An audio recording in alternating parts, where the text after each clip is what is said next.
Qaysi duo tezroq qabul bo'ladi? Abu Umoma radhiyallohu anhu dan rivoyat qilingan hadisda Payg'ambar sollallohu alayhi vasallamdan so'ralindi: qaysi duo tezroq qabul bo'ladi?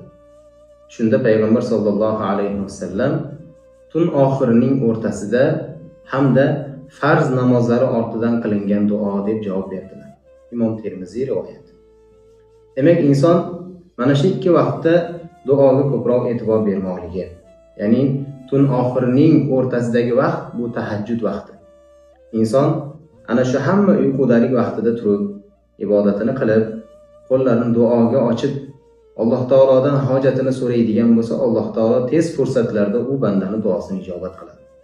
Hamda farz namozlari ortidan qilingan duo. Farz namozini ado etib bo'lgandan keyin xoh jamoat bilan bo'lsin, xoh yakka holatda bo'lsin, qilingan duolar inshaalloh ijobat bo'ladi. Banda mana shu ikki vaqtda qilinadigan duolarga jiddiyroq e'tibor berishligi, mana shu vaqtlardan unumli foydalanishligi kerak bo'ladi.